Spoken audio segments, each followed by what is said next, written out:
Dream to come on, turning on the stream, composing some music. Not sure how many people are gonna be on. Maybe I'll just talk in Chinese today. 如果我说中文，你会怎么想 Alright. Yep. Just. I wonder if it's going to actually show people watching it today, because like usually there'll be people watching, but then it says here 0000. I don't know why. It's the strangest thing ever. But let's see. So if you are watching, please identify yourself. Just say hey, because like otherwise it will just say 0. I don't know why. Maybe I need to re-download this or something. So yeah. Oh man, it's been a crazy week for people, I'd imagine. And for me, I have not felt like composing this week, to be honest. And I've also been working on some other stuff. Like, I think I told you guys before is me and my buddy are going to restart our podcast again across the other pond. So we're doing some new, like a new intro and like some, what is it? Oh, we're going to get a new background. We're going to have video this time. We're going to be using OBS, and then a new logo as well. So I'm really excited for it. And I've been talking with my friend Julio for the past week about all the details and whatnot. And man, I never realized how much asking for a commission, how much work asking a commission is, because like you have to like go over all these details, and then they ask you, it's like, oh, how's this? And it's like, what can I change? And then it's like, oh, here you can change this. And it's like, oh, it almost feels like I'm doing as much work as the commissioner themselves, or the commissioner. I don't know which one is which, but like, I mean, like, because I'm used to being the one commissioned. So like, I usually ask people, how's this and what can I change and whatnot, and then they'll give me feedback. But like in this situation, it's the opposite. Now I kind of understand what asking too many questions can do. Usually I just ask once in a while, hey, thoughts? And yeah. But anyway, oh my God, like I feel like I should finish this piece, even though like something inside of me is saying, oh, just go pick up the Switch back there and play some Octopath Traveler. Like something inside me also says, dude, you gotta compose a bit today, because like if you don't, they're gonna be falling behind. It's everything like this needs persistence, right? You need to do it every day, a little bit every day, and then you eventually just are good at it. I think a lot of people forget how important persistence is. So let's listen to this. I haven't. Let's see.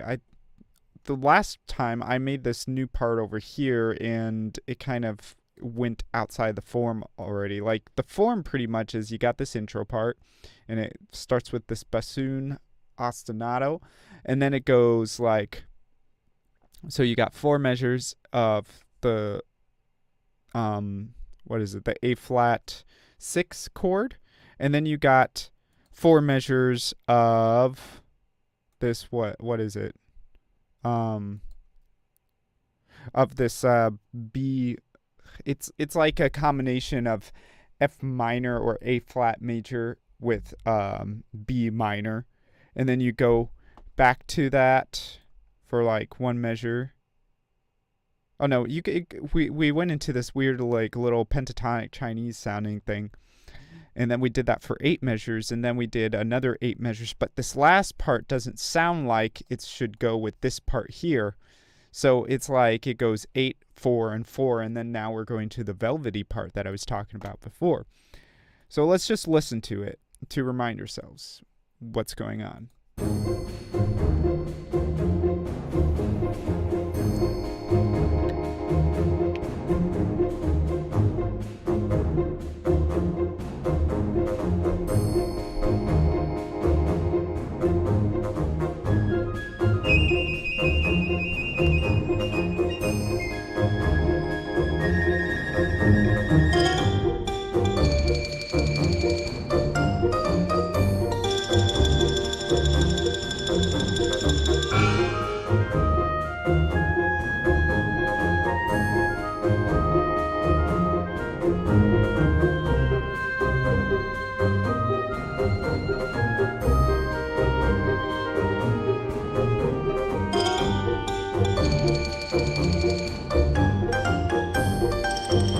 And then it goes into this, and I'm not sure if I like it.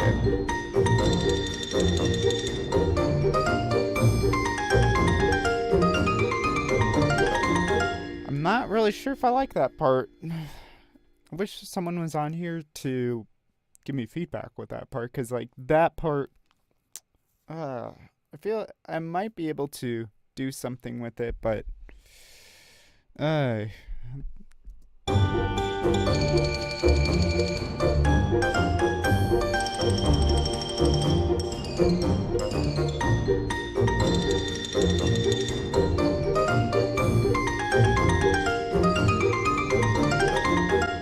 okay. So let's see, we got the clarinet. I want to make this into just a sporadic weird thing, cuz like I don't like I've said before, well, I said to one of my composer friends on Instagram is like I don't like traditional forms, you know. I sometimes will make things like mathematically pleasing, like symmetrical and whatnot. But every once in a while, I just like to go a little mad scientist and be like, what if we put all of these, just mix them all about and just like do 1, 2, 3, 7 or something. I don't know. Like I'll just like come up with a weird ass formula and I'll just mess around with it. And like I don't really care about some symmetry at all then. I just like to Picasso the hell out of stuff, you know? So I'm just going to leave that. I don't really care, you know? Fight me. Like, but, so we got, what is this chord here now? Let me just venture in on this. Well, I got that ostinato in there still. Let's see. So we got, it's some sort of C chord. It looks like C9. Oh, yeah, it's a C9, like a C dominant 9. Right? Yeah, because there's a B flat in there. Yes, there's a B flat. Yeah, it looks like a B9, a C9. Sorry. Oh, well, there's an F in here too. What is this chord? This is B flat. D. Oh, wait. Oh, no. Oh, okay, it's a B flat 6. Okay, let me label this. Is it just all B flat 6? Is that what it is? Is it all B flat 6? It looks like it. Yep, no changes at all. Just B flat 6 the whole way. Yep, let's start. See, sometimes when I get some like writer's block, I'll just start doing this. Like I'm in a horrible mood today. I'm just going to flat out say it. I have been in this entire week. So let's just put, sometimes like if I'm just in a horrible mood but I still need to get some work done, what I'll do is just like the easy stuff first. Like I'll label chords or something like that, you know, to get my mind off of stuff and just kind of get like a workflow going. Alright, and then of course, wait, there's here, there's this one. I'm gonna name it G minor, and then I'll put in parentheses maybe F minor 7, so it's like a combination of both of those together. Really, but it's more of the G minor flavor. And then we go back to this A flat 6 chord.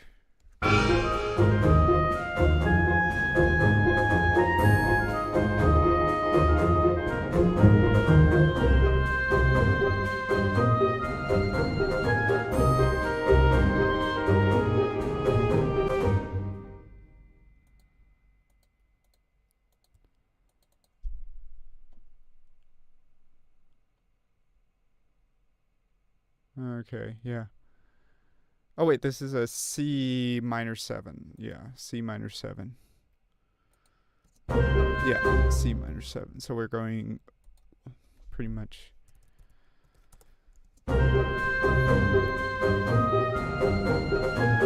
Which I think, yeah, minor. Yeah, that's what I was doing with this.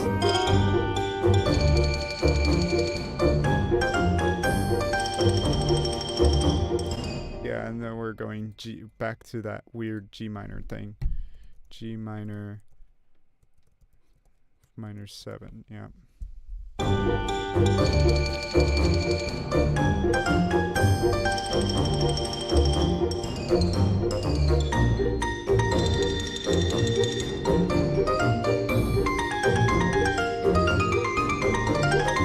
Okay, cool. So we got a fairly slow harmonic rhythm going on here. Let's see. So see, like this first part is all of 12 measures, and it goes there, and then like we're pretty much working on a measure, uh, four measure harmonic rhythm right now. So the chord changes every 4 measures. So then we have this B flat. All of a sudden, it feels like it's going. I might actually just make that kind of just pop out all of a sudden like that, like how it does right now.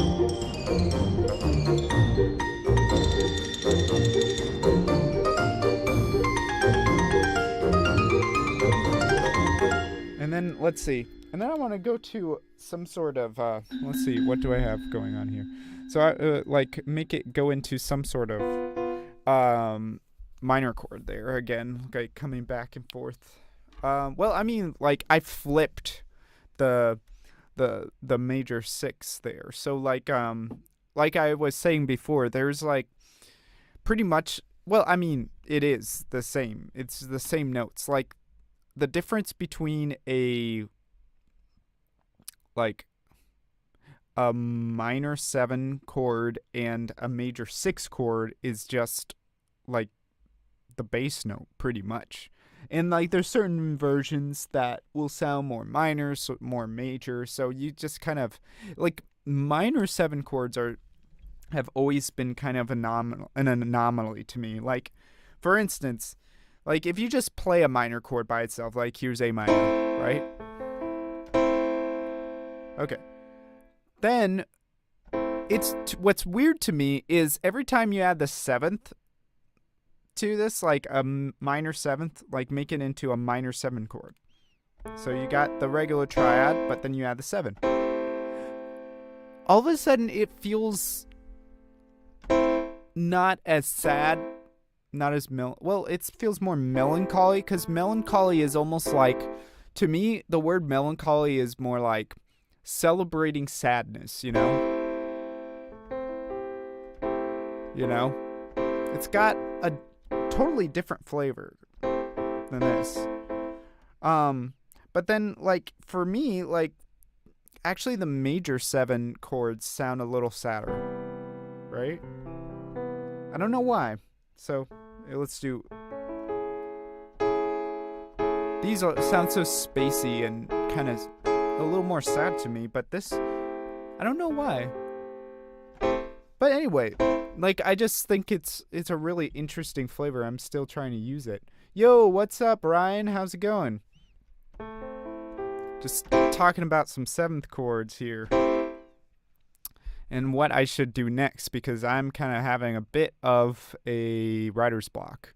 But I think what I usually do for writer's block anyway is just move on, you know? I think I'm just going to go from this chord and then randomly switch into something. Maybe E flat. How about that? Let's just start doing the circle of fifths, because that's what I was going to try to do anyway for the. Well, there's another thing I was thinking about. So for the velvet part, I could either go down a circle of fifths. Yeah, good man. Just cooking dinner and watching the stream. Awesome. What you making, man? Like yeah, like there's another thing I was thinking about. I was thinking about either using the circle of fifths for a progression, or maybe we could do something like a parallel scale going down things. Like instead of going, like B flat to E flat to A flat to D flat. Like maybe we could do something like go down like what do you call it? A whole tone scale. Maybe like go B flat. Ooh, a veggie burger. Veggie burgers. I mean, like, what's interesting? Like lately, I've been watching some guys on YouTube make a whole bunch of like substitute meats. I forgot what his name. I originally started watching this guy, Weird Fruit Hunter, and he's like a vegetarian. He's not totally vegan, but he's a vegetarian. So like, he goes throughout the world, looks for strange fruit and whatnot, and then he recommended another channel where this guy was making all this crazy like meat substitutes out of seitan, like if you've heard of seitan, it's pretty much just wheat that you take all the starch out of and you're left with the gluten. I don't know, he makes things look pretty tasty, and I kind of want to try some of these recipes, but looks like a lot of work and a lot of time that I don't have. But anyway, like with my idea that I was talking about, and I'm probably just going to throw a whole bunch of, I'm going to make this into like a Frankenstein piece of experiments, but like maybe do a thing where it's alternating from major 6 to minor 7 chords going down the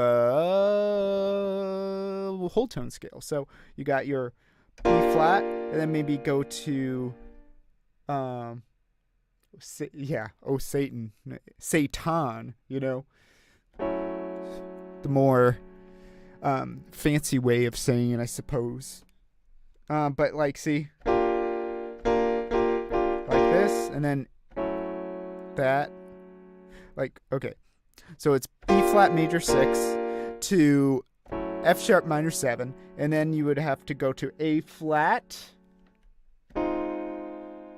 6, and then we would go down to E minor 9. E minor 7. That might be kind of cool. I might try that, actually. I'm going to try that here. So, but this part is kind of getting at me.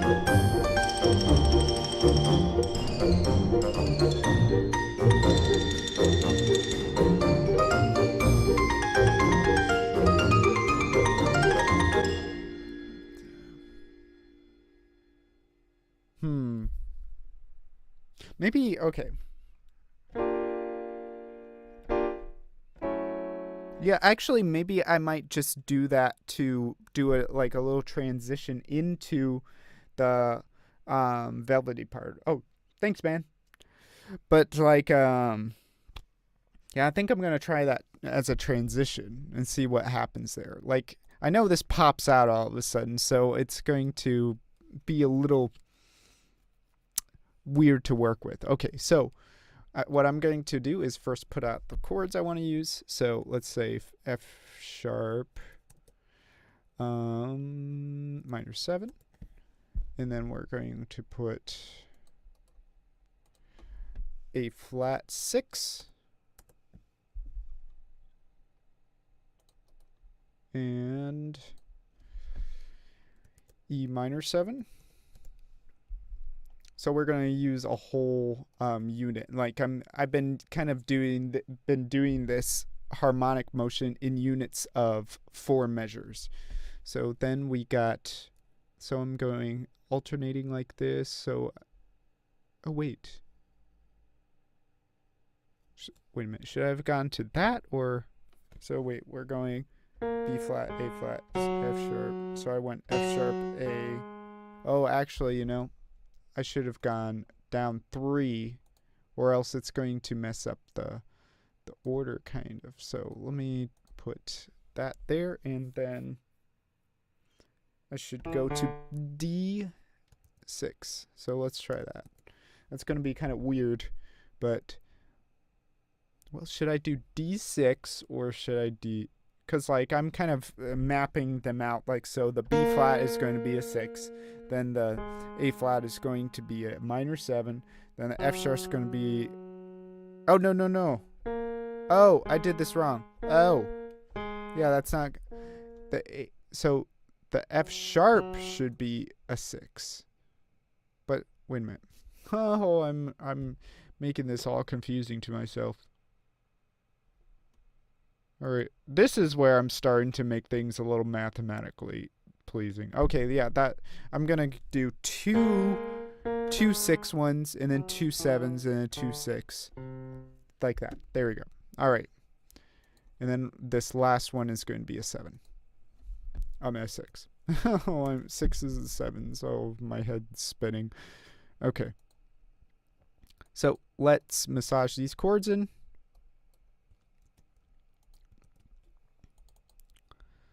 Oh man, I have a headache today.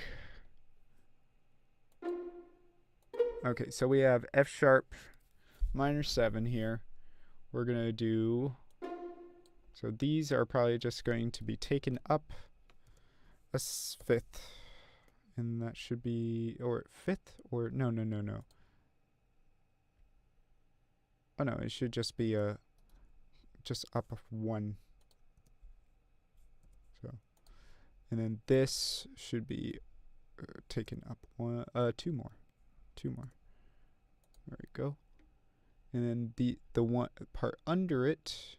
Well, I mean, they're all different chords, so I should be paying attention to that too. And what's the closest note to this? It would be an F probably.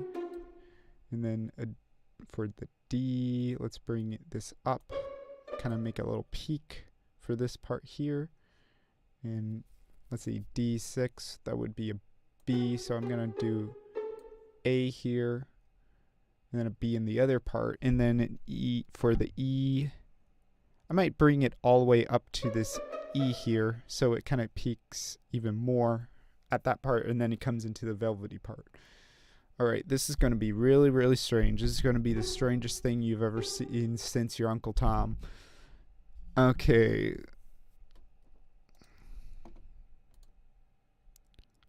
Yep. Oh yeah. Dude, I'm still like all over the place. I'm trying to get back in. I'm getting my exercise back, like routine back in, but I'm still kind of all over the place, like I said before. And it's kind of making it a little hard to compose today, but you know, I'm gonna do it anyway because I don't want to get into the routine of not composing. I think it's more important for me to compose. So, how about you, man? How are you feeling? How's it going today with you? Let's see.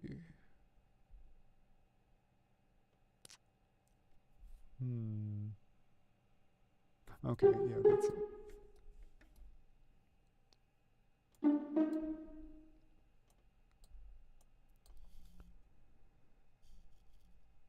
Yep, and then bring this up here. And we got F sharp. And yep, bring this one all the way up to, let's see, it should be a D, shouldn't it? Yep. And then G, B. There we go. Alright, cool. Now we got the other parts. And this one should be easy because I just need to copy and paste it to the other part and bring it down an octave after I'm done with it. So F sharp. Well, so the other question here is, do I want to do all the roots, or do I want to make like kind of a like a smooth line going throughout the whole thing? Yeah, I think I want to make more of a smooth line, so, and I can do it. Okay. Well, I'll start.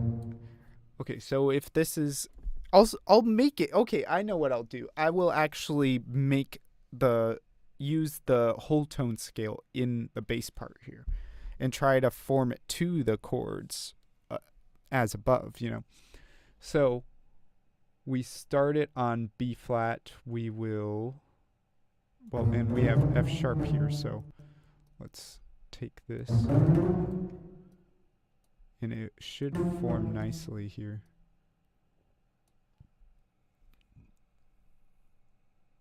Well, then there's this A flat chord. Okay, well, maybe not do that. So, okay, well, I want this part to end on the C once it gets to the C6. So, because that's the lowest note on the cello. And on the bass too if you have the extension, which I don't usually like. It's better now, but yesterday was a train wreck. Was it? Yeah. This whole week has been a train wreck. And I feel like this week might, and next week might be as well. This whole month. Hoping this year is going to be a little better. Things just not lining up. Yeah. I feel you, man. Like when you start doing a whole bunch of stuff at the same time, it starts really eating at you, right? That's what to me, and like with all the stuff projects I have going on, like it's hard to keep up with everything, And it seems like I'm just ending up doing this again. And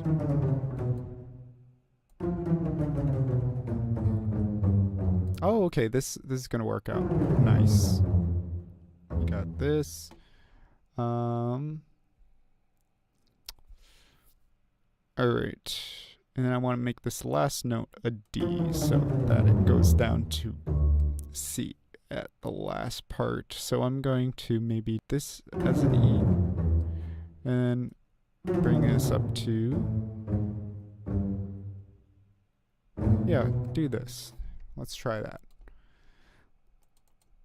All right, copy paste. The DAW user's best friend. Bring it down. Oh, not an octave up, an octave down. Yeah, man, gotta keep pushing, gotta keep your head up. Yep, exactly. Keep composing. Yep. Keep composing until you start decomposing, right?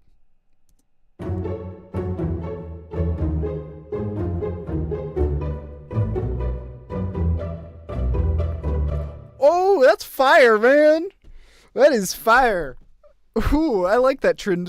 I like it a lot more than I thought I was going to like it, Sometimes happy accident. Well, it's not even a happy accident. It's just a happy experiment,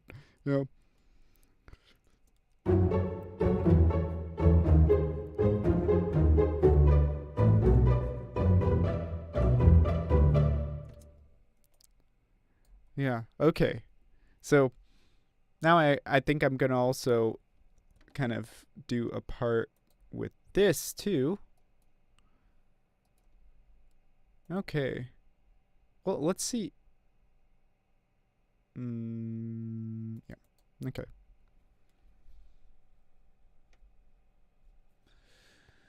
B flat. Well, I mean, I gotta keep it kind of in this range.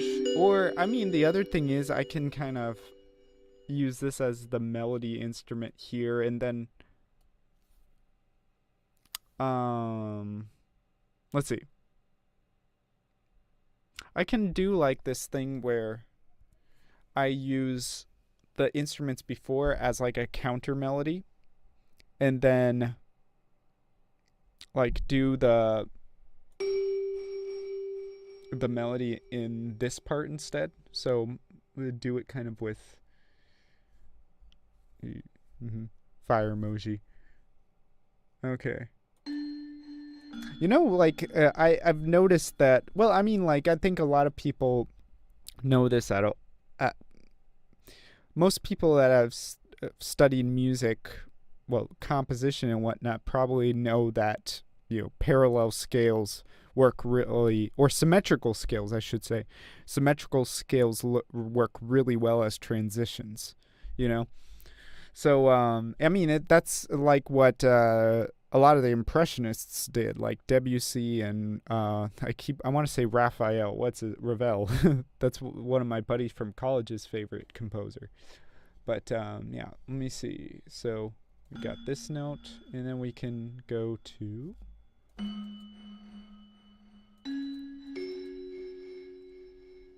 Oh wait, well it should be. Yeah, it should be this note instead.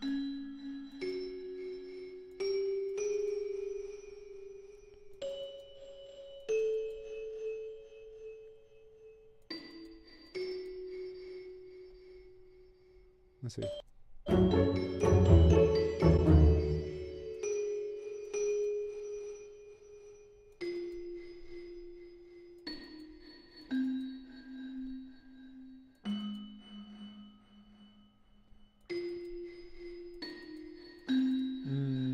Let's see what that sounds like.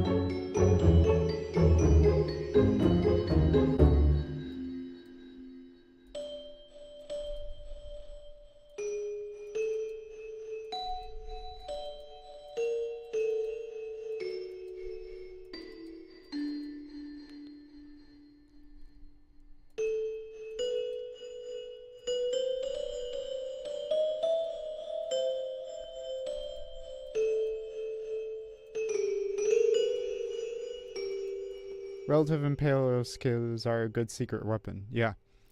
It also gets some really interesting sounds out of it, because like a lot of people are so used to the this like regular old what is it, diaoxing, how do you use it? Tonal stuff, like relative, well, parallel and symmetrical scales can be used to get a lot of interesting sounds, and just like synthetic scales in general. That's another thing. If you want to get some new, sometimes I'll just create a scale and then just figure out what chords within that scale give, or chord progressions in that scale give like the best idiomatic sound in it. Like it's a technique that I learned from Persichetti's 20th Century Harmony. If you've ever read that book, it's a great book. I totally recommend it. It totally changed my view on harmony in general, music and harmony just in general. So.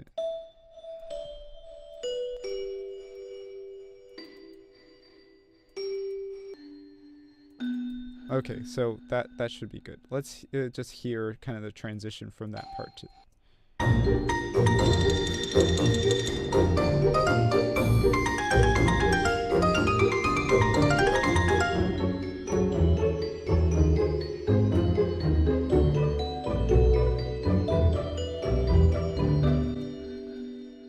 I don't know. That's such a weird part. Maybe I'll just like keep going through the scale like that.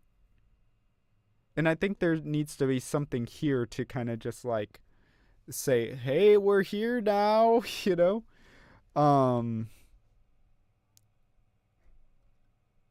Maybe okay, I think I got an idea. Piccolo and clarinet together and just doing like whole notes down the scale, kind of like, oh, here we go, stepping stones down. Okay, now I'm starting to feel the groove, the mojo, the black magic.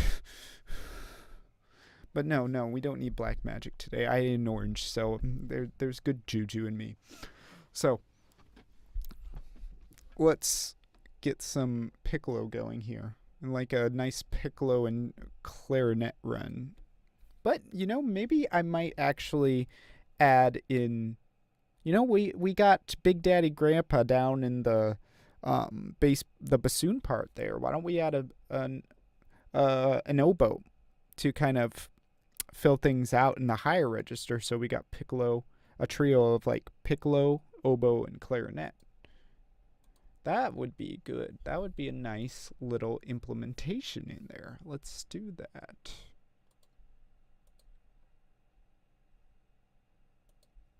Oh, oh wait, it didn't.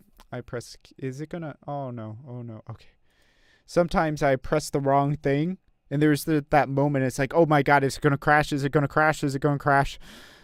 And thankfully, it didn't crash. Okay. I should save it really quick here.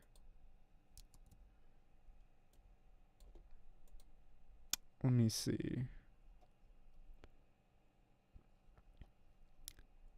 Yeah, dude. It like so. I'm just wondering. Also, do you have any like secret weapons that you use when you're composing? What is like some of your favorite techniques you like to use? I'd be super interested in hearing. Might give me some ideas here too. Because I'm all full of like all sorts of experimental stuff I've done, and I can get like all these crazy sounds out of just like um, planning and preparing a certain melodic and harmonic environment.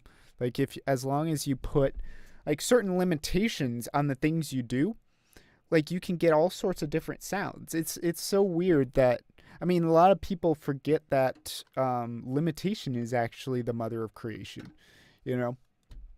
And people always think, oh, the more I can do, the better. It's like the more instruments I have, the better, or like the more possibilities harmonically or melodically, the better. But the thing is, you have to chisel the marble block sometime at some point, and you have to tell yourself, I'm going to, make certain types of curves, or you have to have a system in place. And that's what I do a lot of times with my harmonic and melodic kind of structures. I might do something. One of my favorite kind of melodic slash harmonic things, systems to do, is like just stacking Lydian tetrachords on top of each other in it, like from octave 0 to octave 8, and just say all instruments can only be in these notes, and then that's actually the Thanksgiving piece I made with my buddy Julio, who did the pixel art. He like that's the system I use in it. So if you go back and listen to that one, you can now how it was made, But yeah. So let's see what I can do with this oboe here. Legato. So we got all of that. All right. So right in this measure here, I'm going to, all right. So first call it the oboe. And then maybe give it a color. I don't know. I need to fix the colors. Like I have this thing called flux for when I use the computer at night, where it takes out all the blue light, and it's kind of hard to see all the colors when I'm working a little later. So sometimes I assign colors that I think they're something else, and then I find out later that it's like a blind person trying to dress for themselves,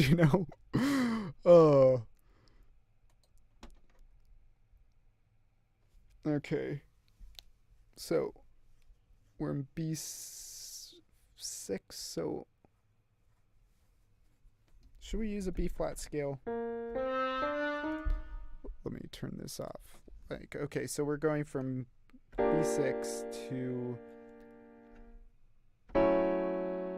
Oh, lately I've been writing retrograde, writing in different intervals and inversions. So how can you elaborate on that?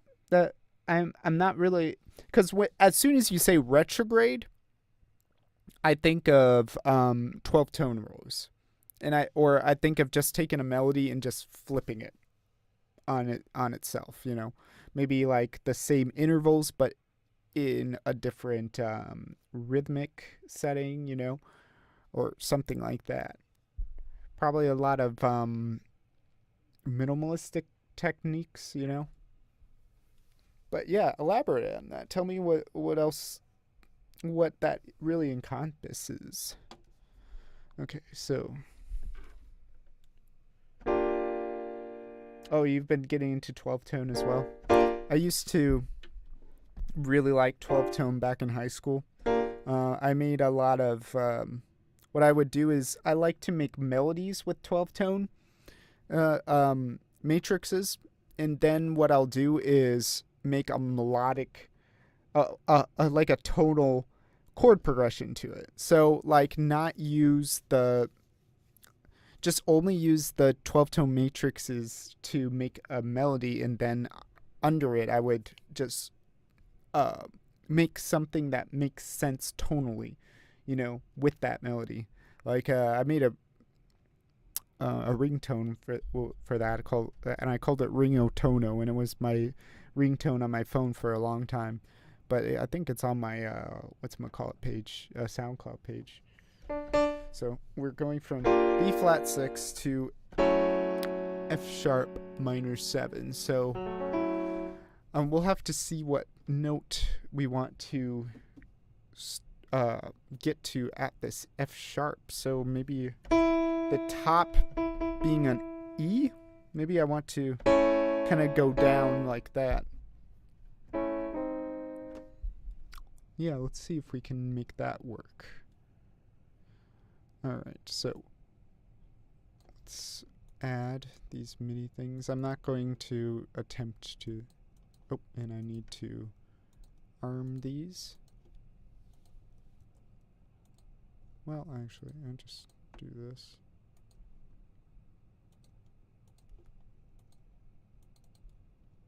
So, oh, we're in a very low octave for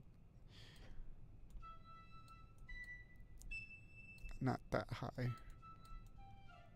Well, actually, that's not super high for the piccolo, actually. So let's take that.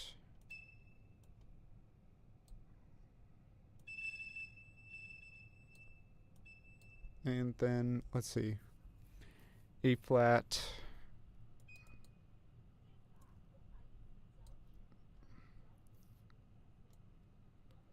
to D. I mean, like, see, it can, I think it just can go down like this, but for this last one, I'm gonna have to do something different. Well, I mean, like, I could just keep it on this note, maybe, and then just turn it into a trill instead. Let's try that. So I think trills are the D here, so let's try that. And then let's get to this note. Oh, well, we want regular notes here. And then, so let's do 32nd notes or 16th notes. Do I want a flurry, or do I want... Yeah, I kind of want it more of a flurry thing. Well, I could also use septuplets. That's another thing I could do. Let's just try 32nd notes at this time.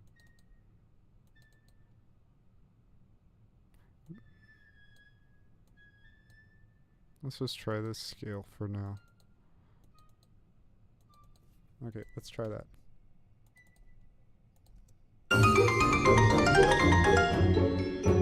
What?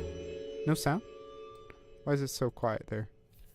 Oh, because I yeah.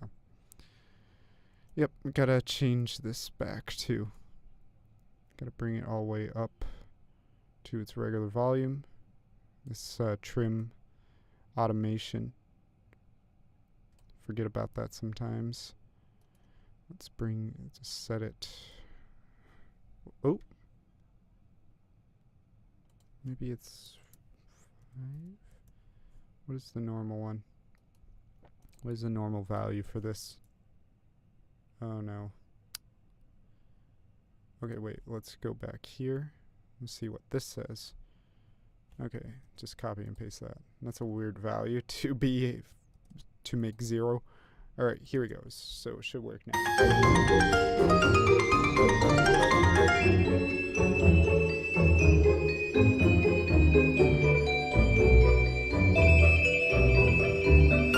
I mean, okay. Okay, I think I want to do.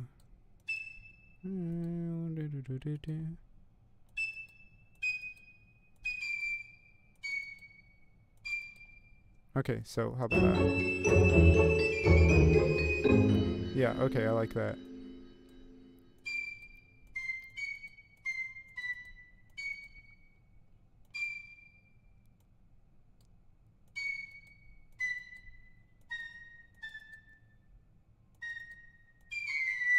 Okay, how about that?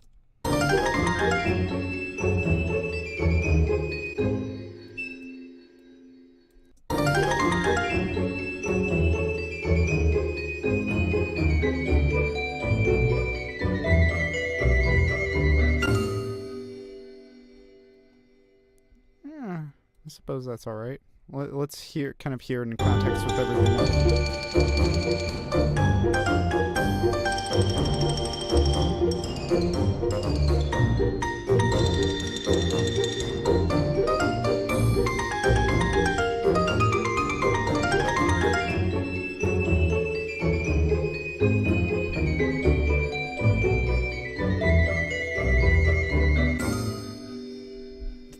Oh, yeah, you like this? I'm liking it too. Like, I'm kind of liking the piccolo going on with that, and I'm going to do some harmony with and maybe some like snaking around, like some braiding with the oboe and clarinet in there as well.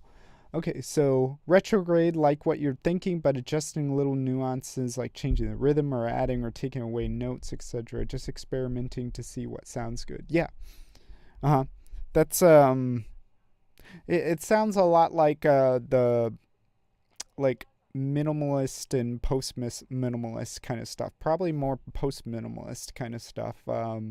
Because they really like to do a lot of like the mathematical kind of stuff. Like that was the time when they really started getting into the mathematical kind of stuff in music. Like what is that other metric modulation and whatnot? Are like augmentation, diminution, all that, those kind of crazy techniques. Let's see, which aren't super crazy. They've been used probably for centuries. It's just that they got new fancy names. So let's get all these here. I'm working slow today, so you know. Okay, and do it at a third. Oh wait, this is too high for that. So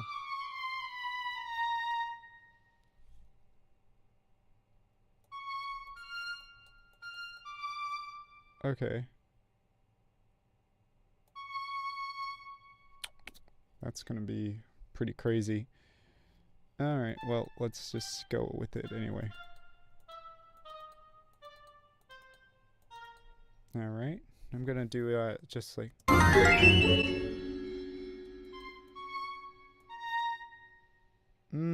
Wait, I want to get to this F sharp, so well, but then I also want to keep it.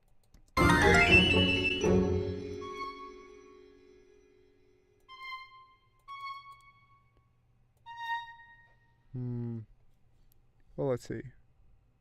If it's at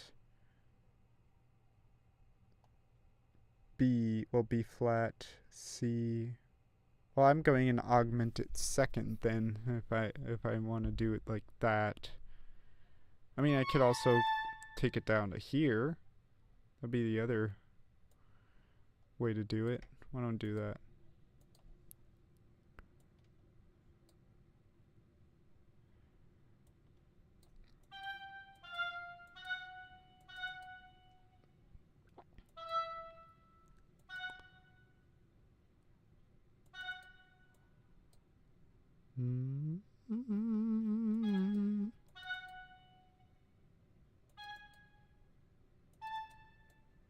Yeah, so we could try that.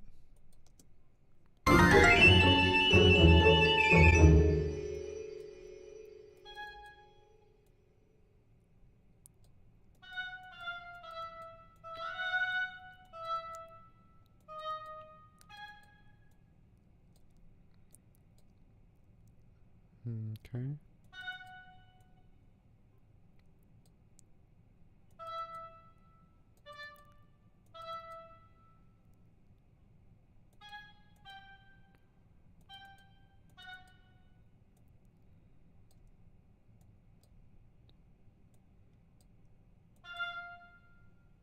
And then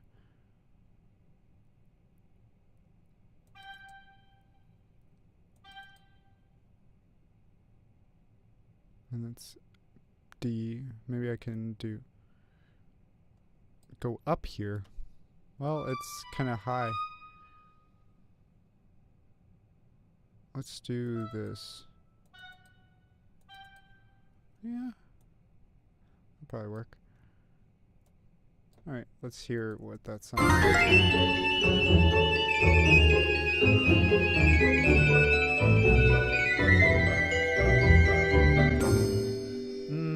I feel like if I just kept it at the... I wanted to vary it too much, so I want to just keep it like this, probably.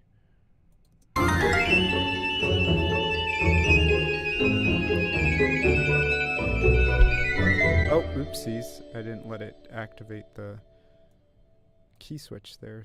Oops. I need to go back to this part.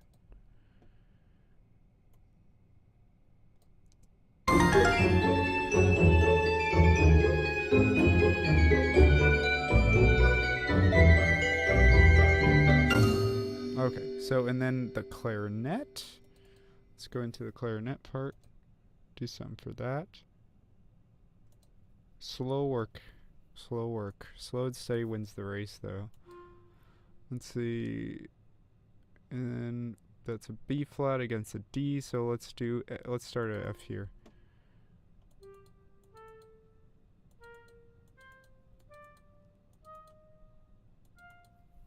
Alright. Like E, A, and then what's the closest note we can do? Well, I want to keep it a little distance.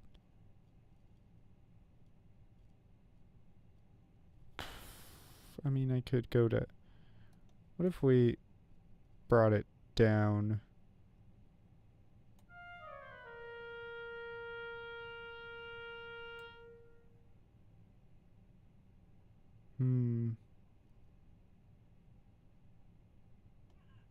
Sometimes it's like the voice leading is like a puzzle to solve. I want to bring it to this F sharp here.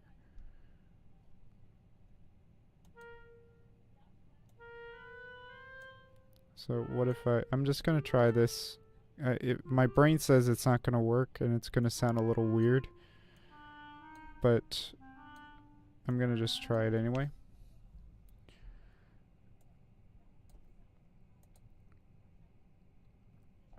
Okay, and then...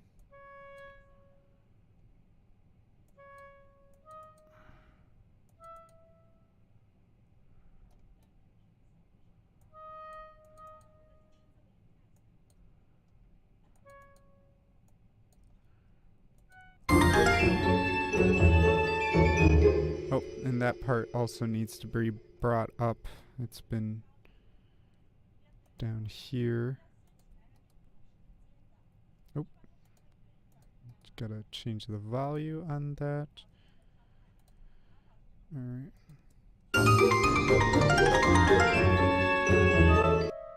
Alright. Let's see what that sounds like. I feel like the...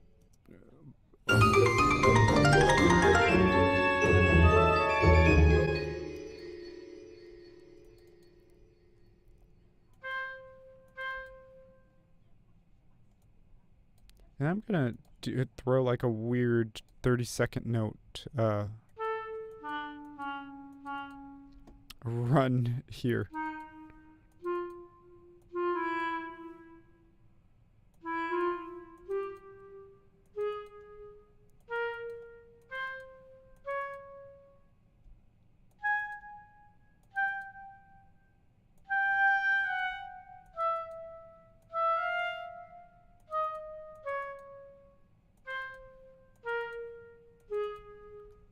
Yeah, why not?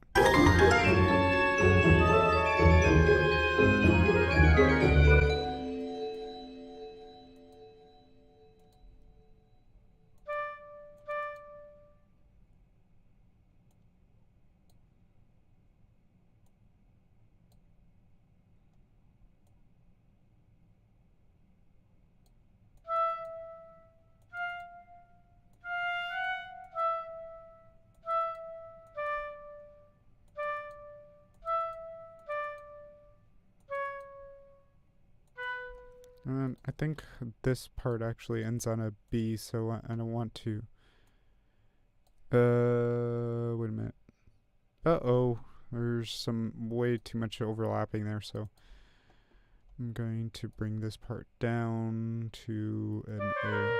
And that makes a little more sense, actually. And let's see. Bring it just down like that. Should make some sense tonally. Let's do that, actually. And then we got G, double G's. I don't want double G's. Oh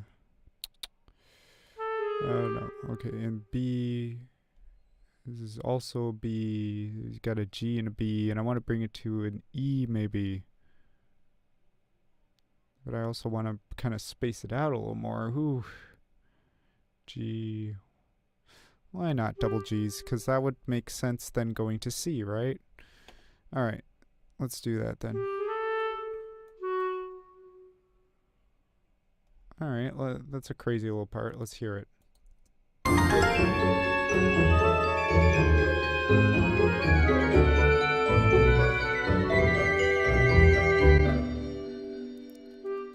And maybe...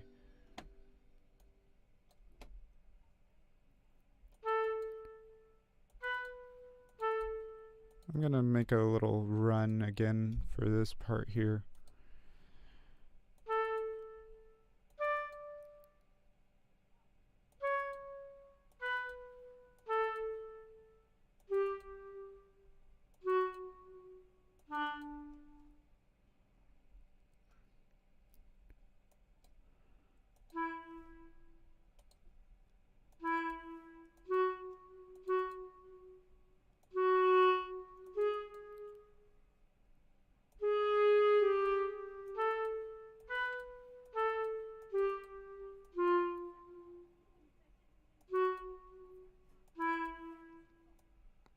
Let's see what that sounds like.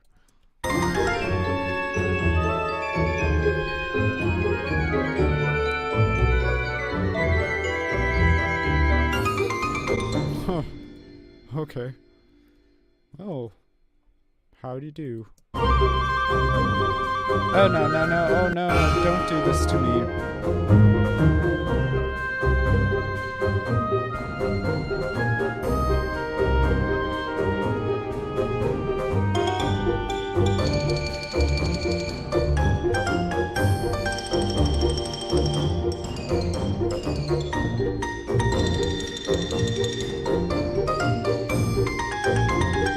And then there's the bassoon there.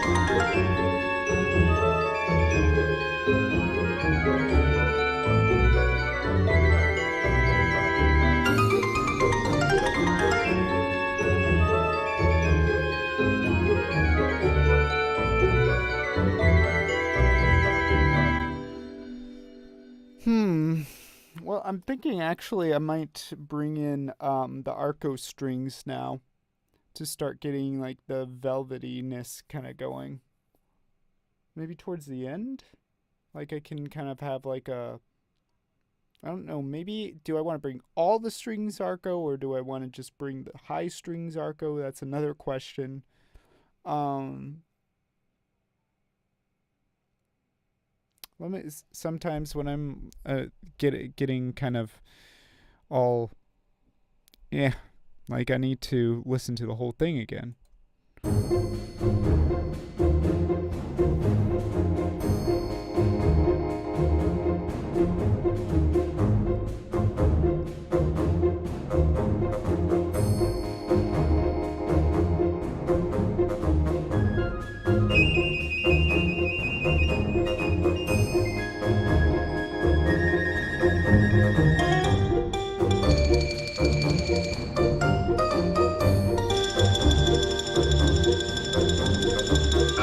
There's that too to reuse.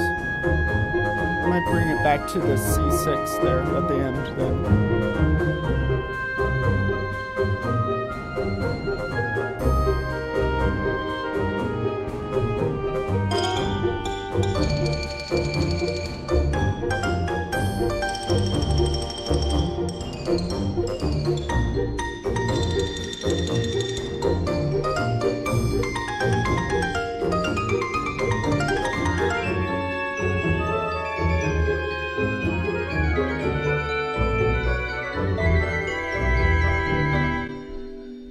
Okay. Yeah, I think I do want arco strings there, and then the drums, I don't know what to do. But I do know that once it gets to that part again, I want to get there. But at the same time, this is tuned to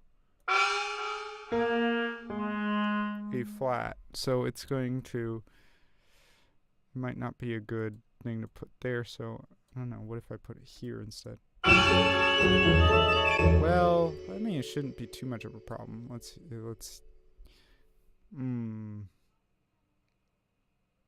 I don't know. Well, maybe experiment with both and see. Yeah, I will try that. But I'm also kind of worried about messing up all this chord stuff that I put out. Let me see. And then what am I gonna do here with the progression? So C6. It's gonna come here. You know what I could do here as well is bring the bassoon back into this part.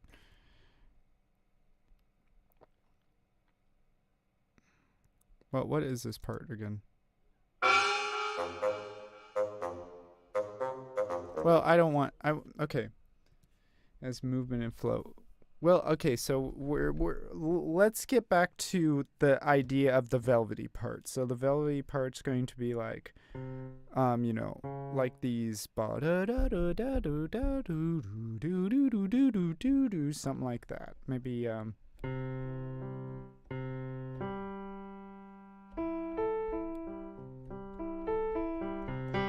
maybe something like that.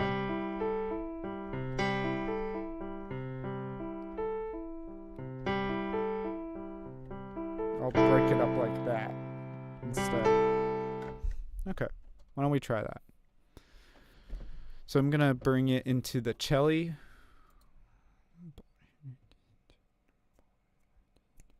So how fast do I want that though? Is it gonna be 8 notes? I mean, it's at 120, so. Well, the other thing is I could have a tempo change here too. That might work, actually. I'm going to do a sudden tempo change as well.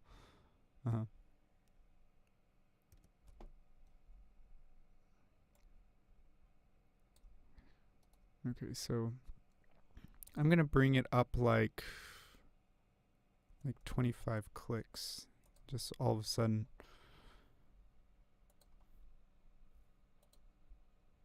Bring that in. I'm just going to work with these strings here right now.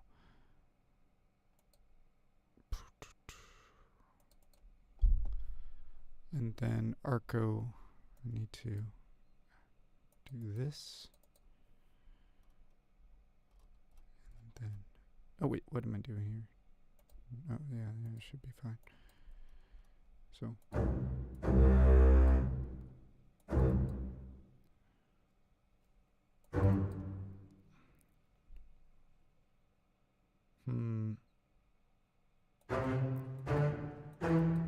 mean, that should work, right?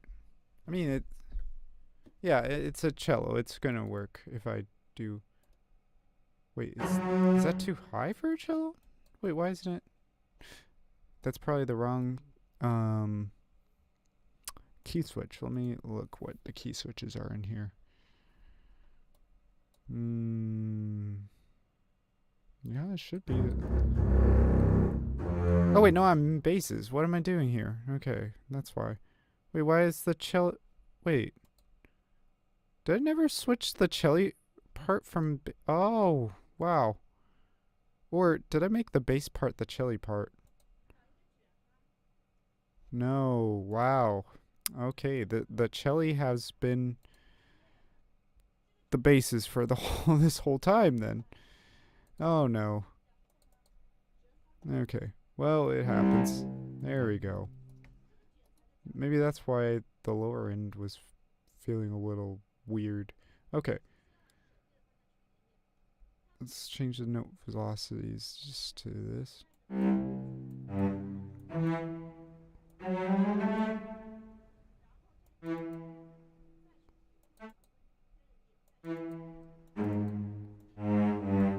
So let's try that.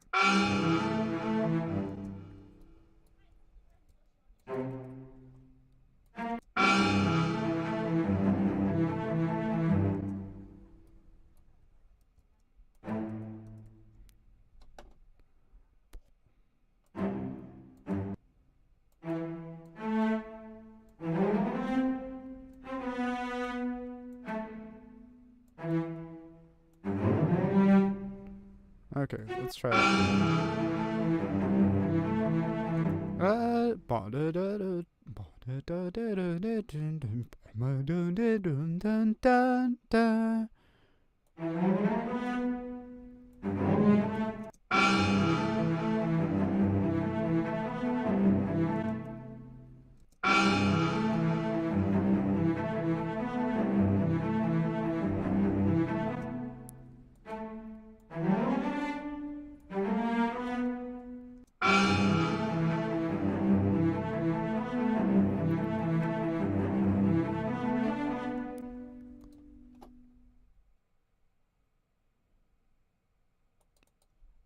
Okay, so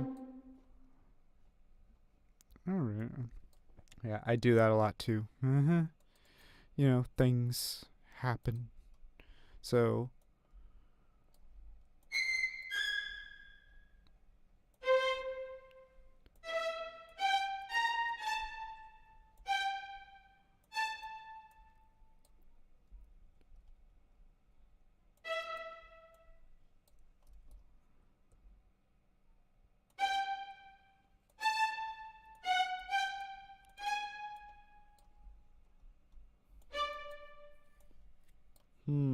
it's gonna sound really pentatonic here.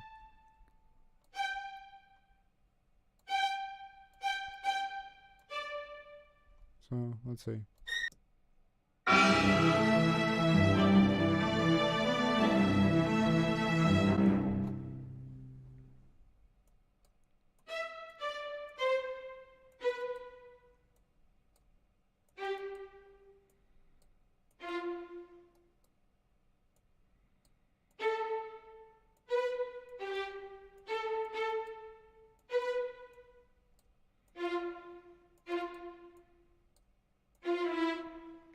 I don't know.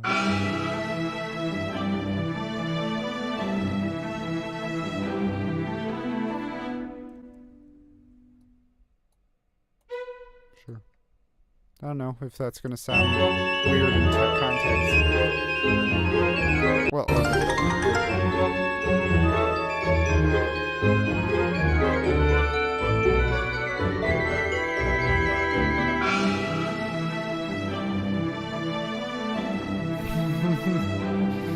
it's gonna sound a little schizophrenic, maybe. But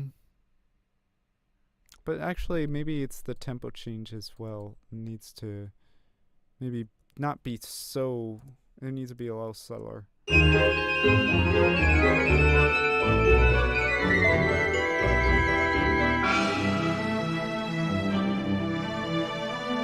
Well, I mean, I'm gonna add in the other parts, and it'll make more sense in context then. Why does it keep doing this kind of like weird jumping thing with the strings?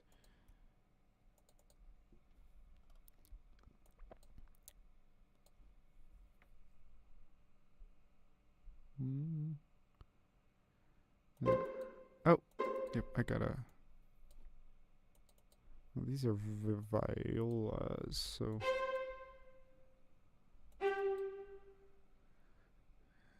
Okay, yeah, that should work.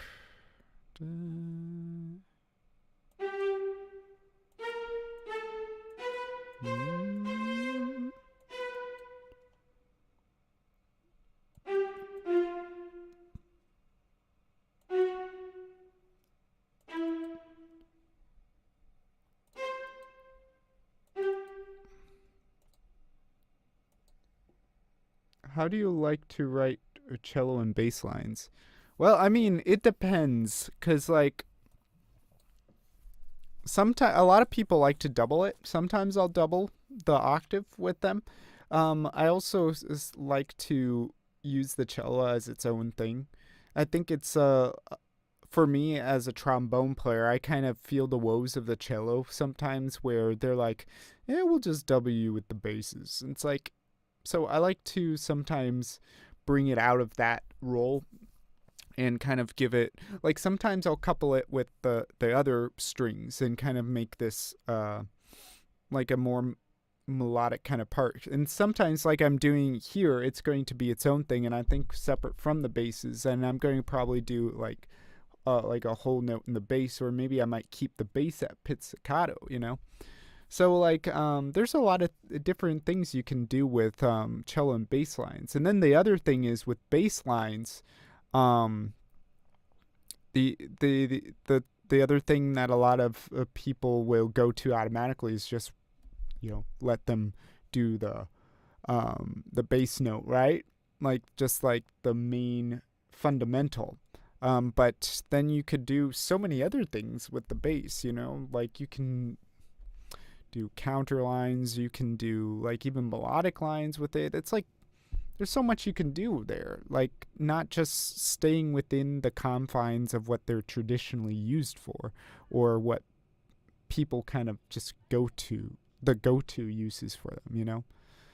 They're instruments too, it's just like the viola, right? The viola is also one of those instruments that it's like just do the note between everything. It doesn't matter what you do, and no one cares about you. It's like you read your own alien clef. It's like no, the alto clef is useful. It's useful. Let me see. You don't have to do so many ledger lines then. Let's see. Okay, wait, now.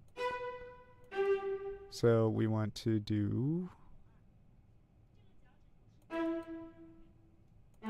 There we go. Yeah, that should work.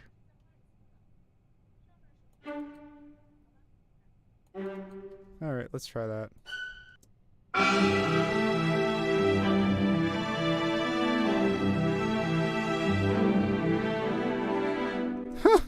Okay. I'm starting to feel it. But it's gonna still sound weird.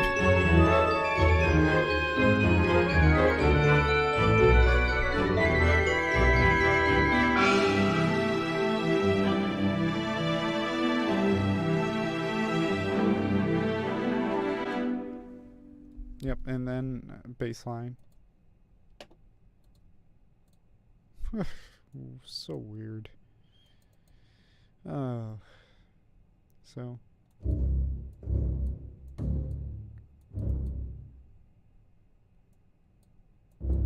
What if I. Huh. That would be kind of interesting if I brought the ostinato from the bassoon into here, but I don't know. Probably not going to do that actually.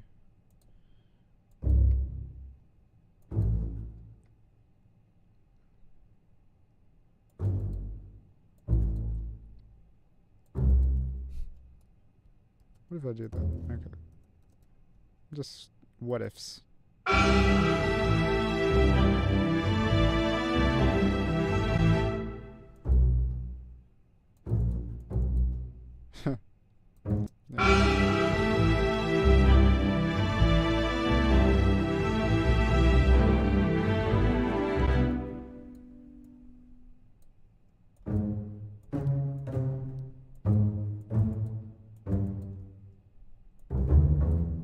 Okay.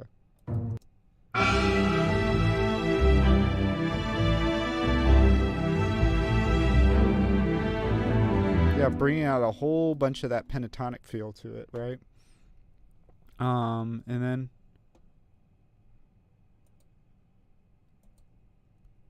let's see. Well, do I need that? Those drums there.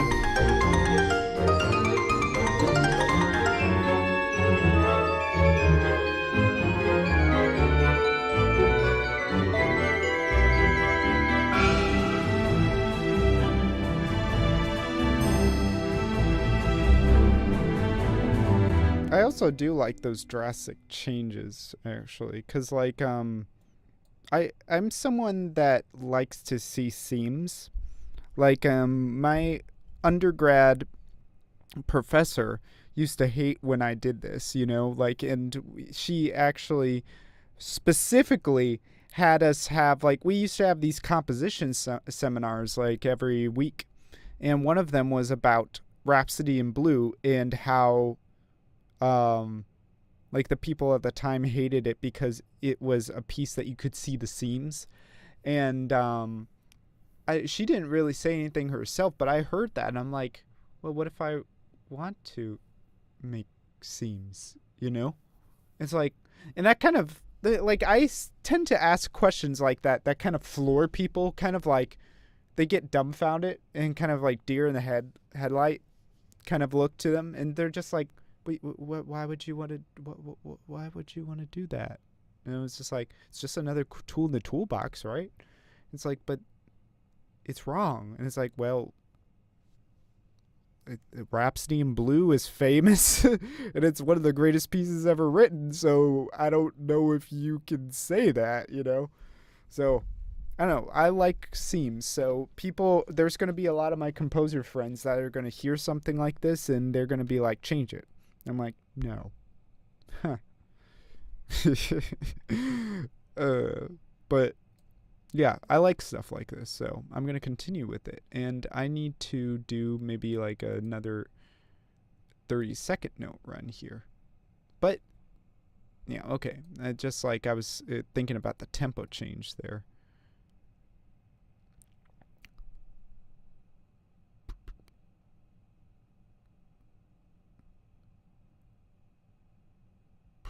Oh, glue. Where's the glue? There we go.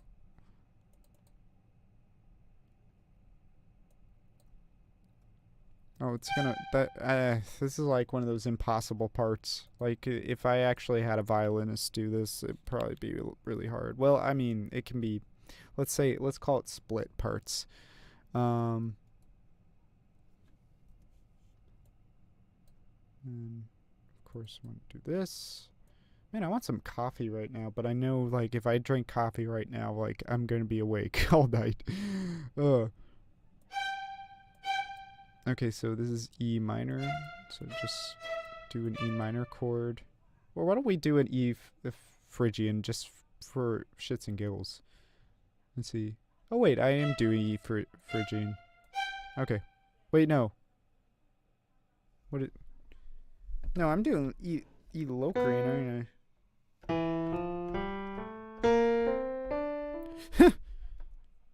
No. Oh yeah, that is a Phrygian. That is E Phrygian. So let's just do E Phrygian.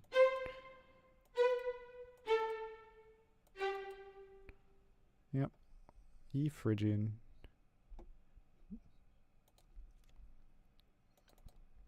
And then let's see what note will. Yep, that'll work. Ooh, that sounds nice. That's a B Locrian, which, I mean, it's relevant Locrian to the E Phrygian, right? And then we got this, and then we'll go down with this one. Oh, and I need to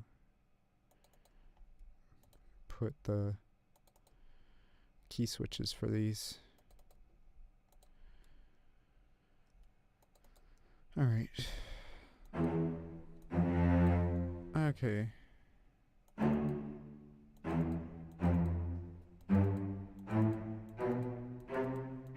Alright, let's see what that sounds like.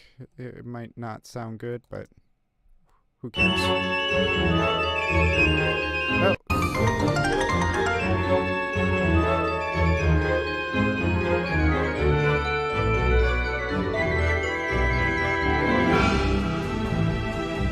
Ooh!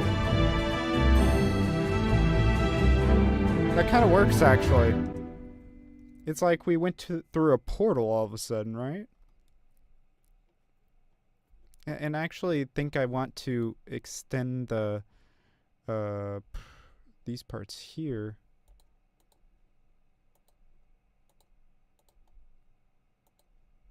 This is actually turning out not to be such a bad session of composition. I was expecting worse. And then, but I mean, that's what always happens. There's like this one effect, I forgot what it's called. It's like, as long as you get through the first like 5-10 minutes of that kind of like procrastination feel, then you afterwards you get into the flow, and then you don't need to worry about that anymore, you know. All right, let's do that. All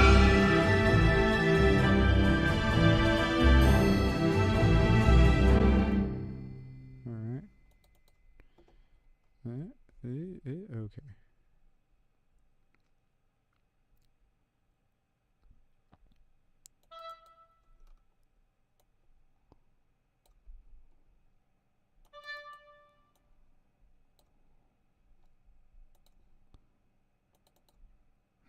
I don't know about this. E. Okay.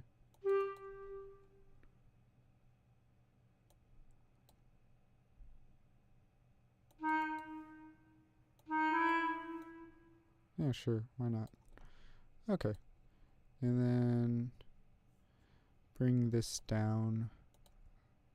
Let fade out a bit. This part will also need something like that. I need a trim plugin, relay, and open that up.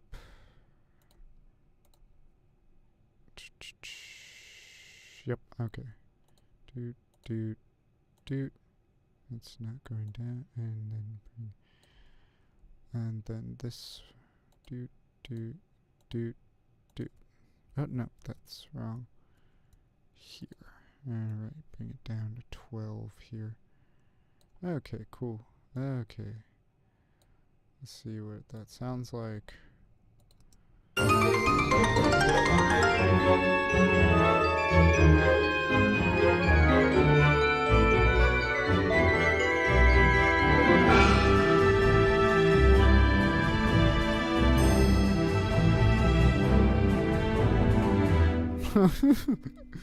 Whew.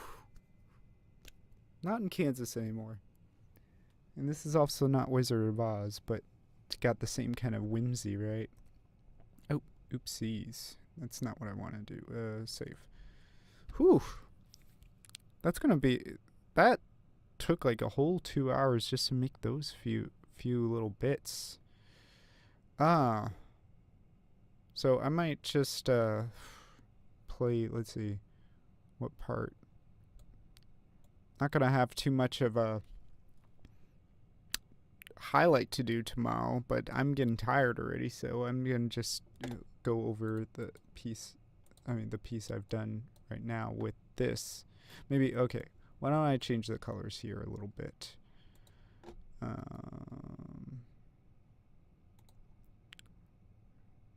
Let's see. How about pink. Pink colors. There's pink for all these. Top ones. Whimsical colors. Pink. Celeste. Maybe some Easter colors. Easter bunny colors. You got your aquamarines kind of thing. Piano is gonna be another. How about we just keep going with that and make these pink? I don't know. I brought it to Easter, whatever.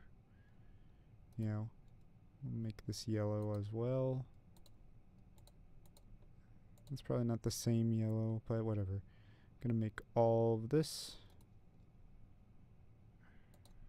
color, and these. I'm not gonna think too much about it. Oh, this should be Operagon.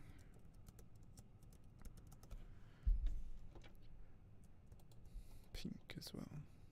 This is what I'm gonna be lazy with it. I'm not gonna do too much. Yeah, it flows fairly well. Like, see, like that's what I've kind of noticed is like it might melodically or like harmonically feel a little weird at first, but then as you add parts, you can kind of push the flow, or it kind of help the flow a little more. So I'm not really afraid of things sounding kind of disjunct in the beginning, because like I can always smooth it out later on. Okay, anyway, so let's start it from like the beginning of the let's see which part. Maybe that part. Okay, let's do it from that part. It's gonna be weird, but okay. Here. Oh, no. Start from that part. I had to put it back at the beginning again. Alright, here we go.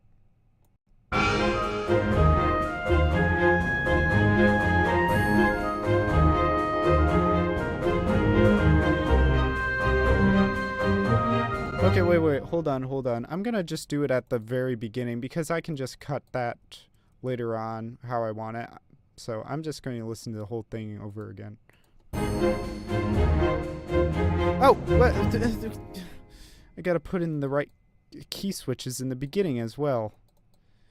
Oh, tartar sauce. Hold on. Which one is it? I'm a mess today. Ooh-wee. Ooh-wee. Okay, here we go.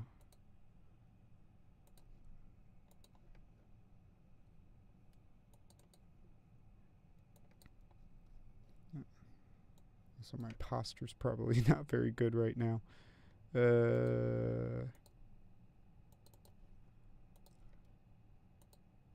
Okay.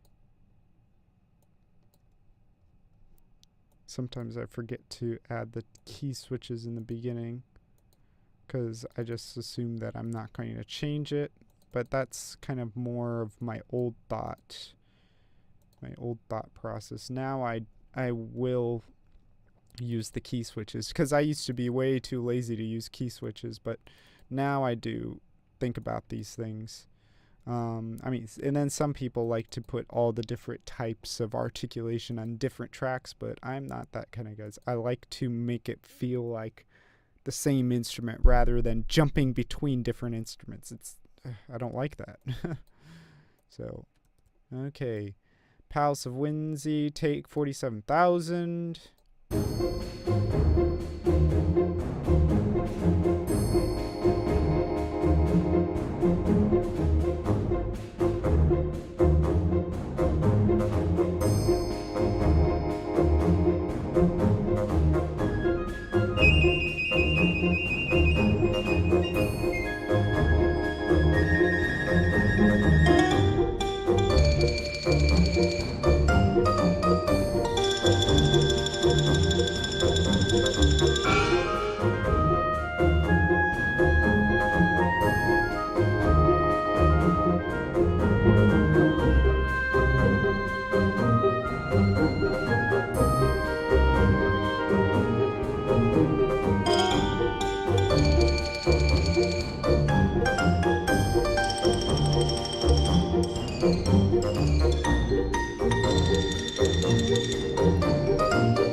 So weird. Oh, I keep saying that at the end of every time I play it for the final part of the cast, and it's just like I don't know. I mean I like it though. I like the patchiness. It's like a quilt, you know. And sometimes I'll just do these pieces. My customers hate these kinds of pieces because they want flow, like just like non-interrupted flow. I like to interrupt the flow and kind of keep you on your toes and whatnot. But that's a lot better for music that is music in and of itself rather than music that's attached to something, right? So, yeah, but I enjoy it. And that last part became more than just C6. But I'm starting to realize C6 is um, a very pentatonic chord, isn't it? Like, I mean, if you think about it, I mean, it's every note in the pentatonic scale except for the second, right? And if you want to do a 6/9, that's just the pentatonic scale, right?